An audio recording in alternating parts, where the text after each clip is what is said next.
Olá, seja bem-vindo de volta. Vamos dar continuidade ao estudo do Visão Panorâmica das Escrituras. Então, no bloco anterior, nós falamos a respeito do período das conquistas. Então, nós falamos aí de uma maneira resumida como foi esse período de conquista da Terra Prometida, quando Deus, através de Josué, liderou a nação de Israel para que eles conquistassem ali a Terra Prometida, a Terra de Canaã.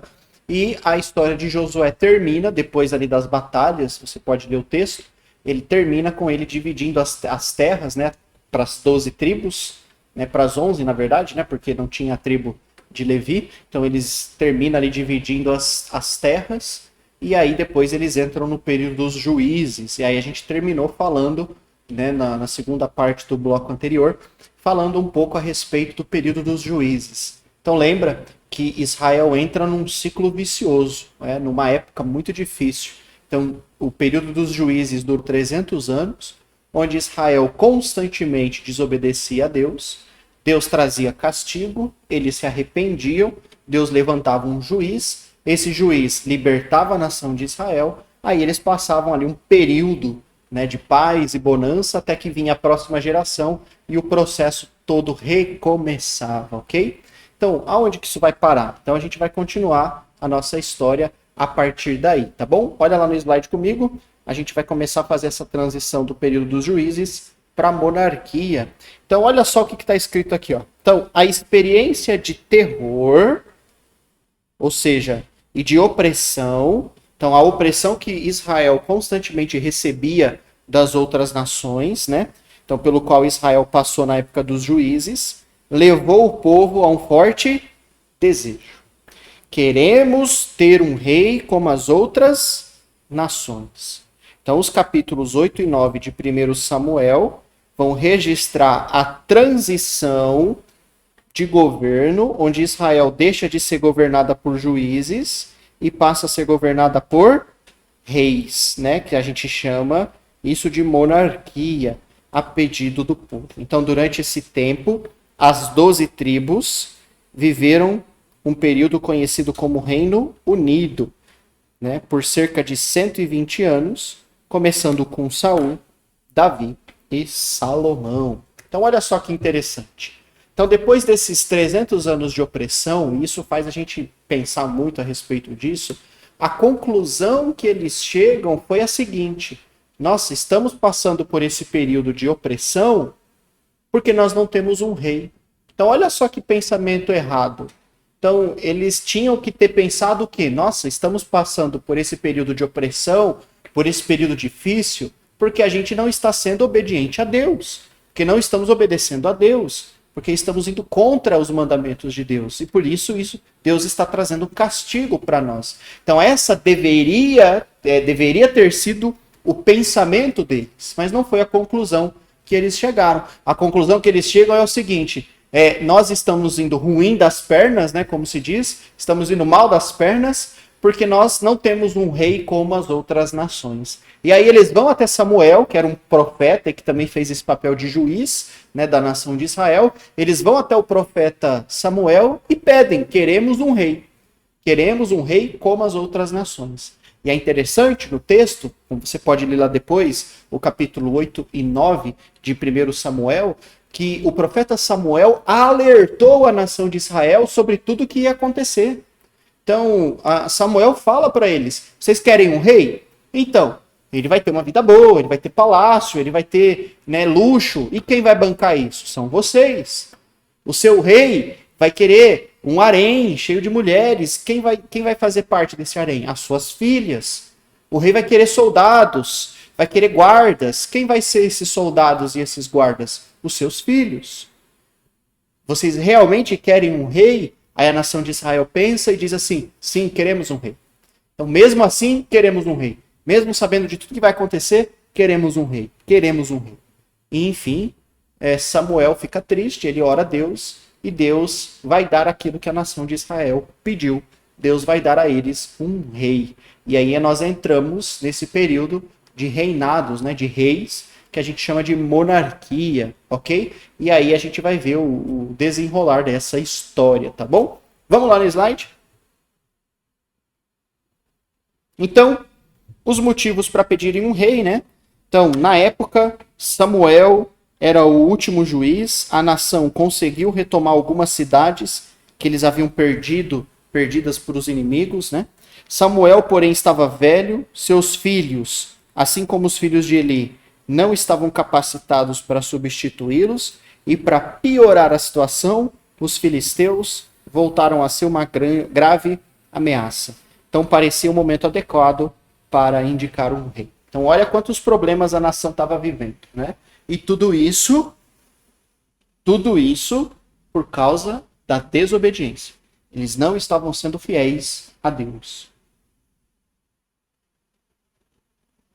Então olha só. Então a gente vê que Deus vai atender o pedido deles e vai entregar para a nação de Israel o seu rei, né? O primeiro rei. E aí a gente vai ver na Bíblia, né, nos capítulos aí 8, 9 e no capítulo 10, principalmente, que o primeiro rei que Deus escolhe para a nação de Israel foi um homem chamado Saul, ok? Então, Saul foi o primeiro rei de Israel, ok? E como é que foi aí o primeiro rei? Será que ele foi bem? Será que ele foi mal? Como é que a gente começa essa relação de reis com a nação de Israel? Então, começamos muito mal. Então, o primeiro rei da nação de Israel foi um rei ruim. Ele desobedeceu a Deus, ok? Você pode ler aí a história de Saul a partir do capítulo 10 de 1 Samuel. Então, capítulo 10, 11, 12, 13, você vai ver no capítulo 13 Samuel repreendendo Saul. Então, Saul desobedeceu e perdeu a coroa. Então, Israel começa mal. Então, Saul, o primeiro rei de Israel, não foi fiel a Deus. Ele não cumpriu com a lei. Então, você pode ler na história exatamente o que ele fez, né? Então ele vai fazer sacrifícios que não era responsabilidade dele fazer, porque ele não era levita, somente os levitas podiam fazer isso, somente Samuel podia fazer isso, né? Então você vai ver também que numa ordem que Deus dá para que ele vá a um povo e destrua esse povo, porque esse povo estava pecando contra Deus, ele também não faz, né? Ele poupa a vida do rei, ele ele guarda os tesouros, as melhores coisas que existem ali e dá para os seus soldados, coisa que Deus pediu para que ele não fizesse, dentre outras coisas. Então Saul já ficou registrado na Bíblia como um rei ruim. Então nós não começamos bem. E por causa da desobediência de Saul, Deus vai tirar o reinado dele e vai entregar o reino, né, a uma outra pessoa, né? E essa pessoa é Davi. Então, olha lá no slide comigo. Então depois você pode ler toda a história, mas é interessante só para você saber que Saul governou Israel por 40 anos. Então ele foi rei durante 40 anos, né, de sua vida. Então depois você pode ler nos livros aí de Samuel e Rei, né, como foi o reinado dele, os pontos altos e baixos, e principalmente o que ele fez, que fez com que ele perdesse a coroa, e Deus entregou a coroa para uma outra pessoa. Então, pelo fato de Saul ter desobedecido, Deus começou a procurar um outro homem que tivesse um coração mais voltado para ele, que tivesse um coração mais voltado para Deus e para os mandamentos de Deus. E é interessante, depois você pode ler, fica aí de tarefa para que você leia, 1 Samuel, capítulo 16, né? Então, 1 Samuel 16 vai contar a história de quando Samuel vai ungir o segundo rei de Israel. Então, quem é o segundo rei de Israel que Samuel vai ungir aqui no capítulo 16? É o rei Davi, né? Então, o rei Davi vai ser o segundo rei de Israel. E é interessante esse texto porque até a gente poder contar de uma maneira resumida essa história, depois você pode ler com calma e com todos os detalhes no capítulo 16, quando Samuel chega à casa de Jessé, e ele começa a pedir para Jessé: traga seus filhos, porque Deus me enviou aqui, é basicamente isso, né? Então eu estou aqui para poder procurar quem Deus está me mandando. E aí ele começa a ver os filhos de Jessé, um a um, e na cabeça dele ele olha e pensa assim: nossa, então que homem bonito, que homem forte, com certeza é esse que Deus escolheu. E Deus falava para ele: Samuel, não olha a aparência. Não olha a aparência. E Deus ali naquele dia traz uma lição muito bonita para Samuel. Né? Porque depois dele ver todos os filhos, né, ali que estavam dentro da casa de Jessé, e de nenhum deles ser o escolhido de Deus, ele pergunta para Jessé: Jessé, você tem mais algum filho que ficou aí espalhado, ficou em algum lugar? E Jessé fala: tem o caçula, tá lá fora, cuidando das ovelhas. E quando Samuel vai lá fora, ele vê Davi pequeno, um garoto ainda, e Deus diz para ele: é esse que eu escolhi, unja ele como rei. E a lição que Samuel aprende naquele dia, Deus fala para ele: o homem vê a aparência, mas Deus vê o coração. Então Deus não estava procurando uma aparência de uma pessoa boa. Deus não estava procurando alguém que parecia ser bom, mas alguém que de fato era bom dentro do seu coração. E naquele dia Samuel entendeu isso. Porque ao ver Davi, ele também era um rapaz bonito, a Bíblia diz isso, né? Mas ao ver os outros irmãos, Samuel sempre achava que era um deles. Mas Deus o guiou até Davi, e ele entendeu que era Davi que Deus tinha escolhido para ser o segundo rei da nação de Israel. Né? Um rei que iria de fato seguir os preceitos de Deus, as leis de Deus, e queria levar Israel também à obediência. Tá bom? Vamos voltar para o slide?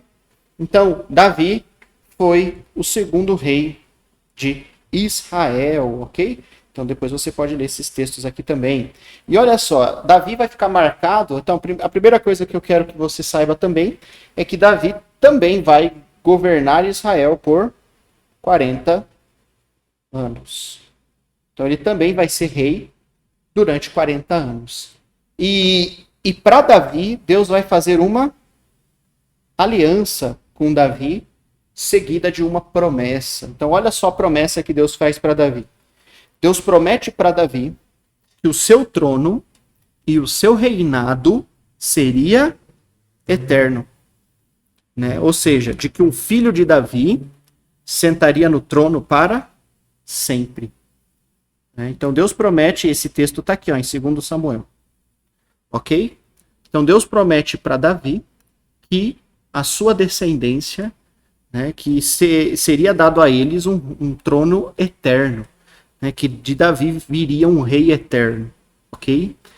E essa profecia se cumpre na pessoa de Jesus. A gente vai ver isso lá no Novo Testamento, e essa profecia vai se cumprir na pessoa de Jesus, quando em Atos 2:29, o próprio apóstolo Pedro, ele vai usar essa passagem para convencer os judeus de que Jesus é o descendente de Davi, que era o rei prometido, ou seja, Jesus é rei e Jesus é o descendente de Davi. Tá bom? Então, a história de Davi também vai ter pontos altos e baixos. Davi também desobedeceu a Deus num certo momento. Davi também pecou contra Deus. Davi também fez algo horrível, né? Então você pode ler depois a história de Davi e você vai ver que ele cometeu adultério, ele assassinou o marido da mulher que ele adulterou, depois ele se casou com ela. Então olha para você ver as coisas terríveis que Davi fez. Mas qual é a diferença de Davi para Saul? A diferença era o arrependimento. Então, diferente de Saul, Davi se arrependeu do que fez.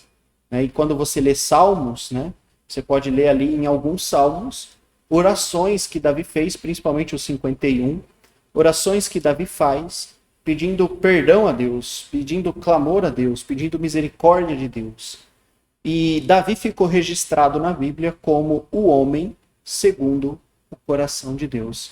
Não porque ele não errou, mas diante dos erros, Davi se arrependeu. Então Davi ficou marcado aí na Bíblia como um grande homem, um grande rei, né? E a gente aprende muitas lições com ele, tá bom? Depois de Davi, né, é claro, Davi vai governar 40 anos, vai instituir aí Jerusalém, vai conquistar Jerusalém e fazer de Jerusalém a capital do seu reino. E agora nós temos o terceiro rei de Israel. Então Davi vai ficar velho, Davi vai morrer, e o próximo rei de Israel. Vamos dar uma olhada no slide? Então, o próximo rei de Israel.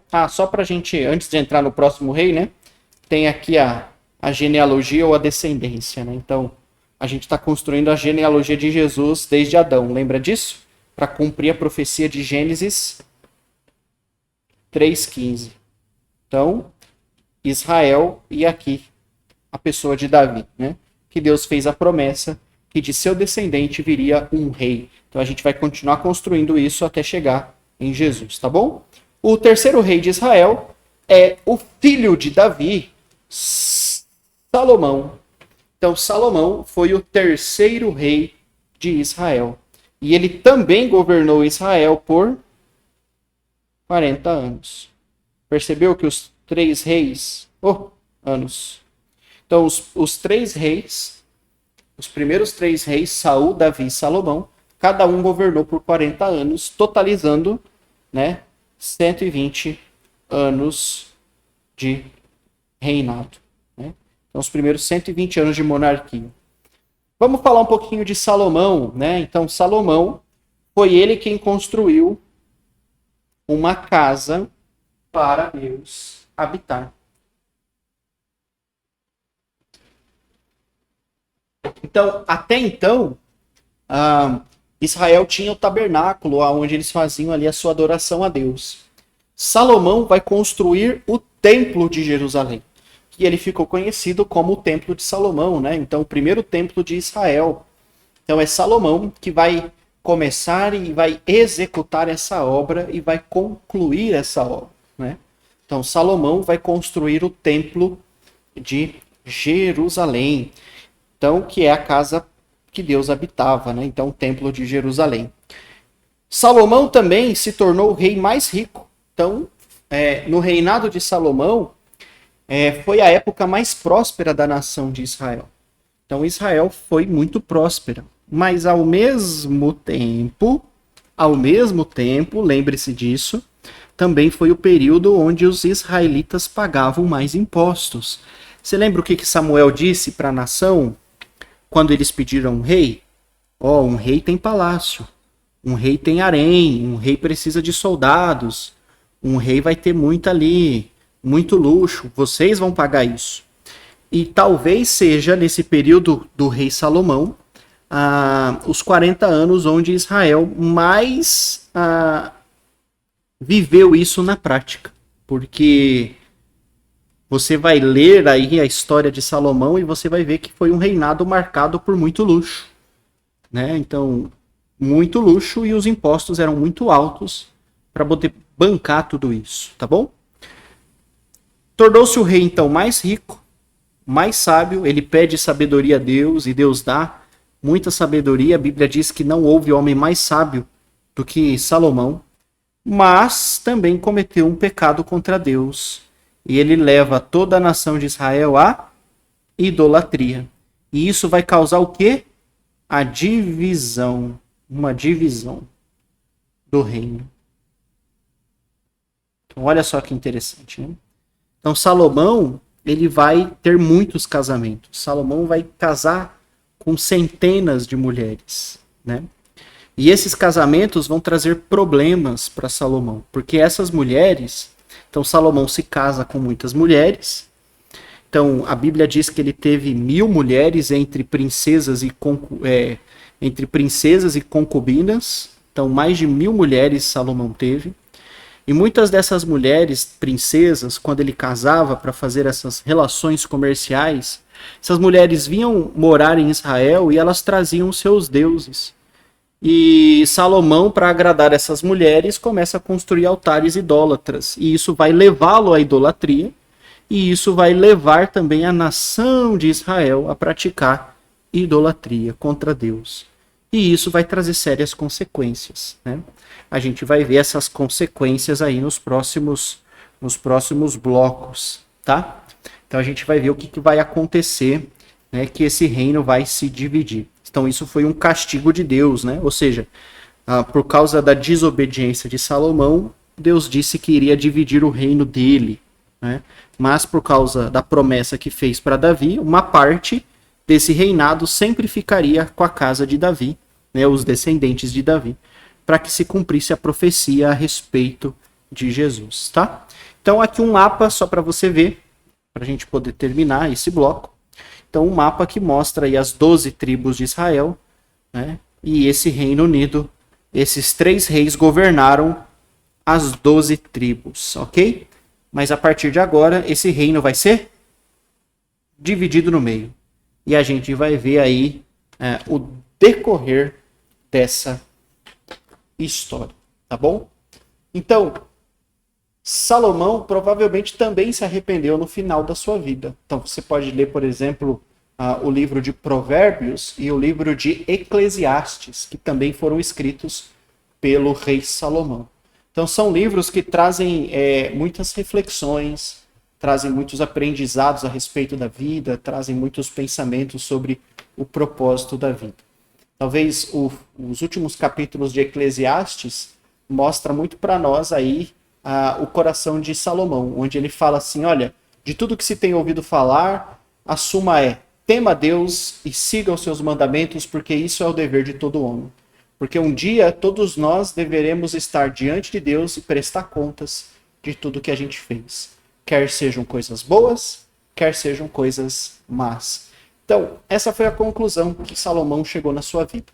Então, Salomão teve dinheiro, Salomão teve sabedoria, Salomão teve muitas mulheres, Salomão largou Deus e foi ali adorar outros deuses, mas a conclusão que ele chega na sua vida, ao final da sua vida, é que a melhor coisa que nós temos é Deus, é temer a Deus e seguir os seus mandamentos, porque um dia a gente vai prestar contas de tudo que a gente fez.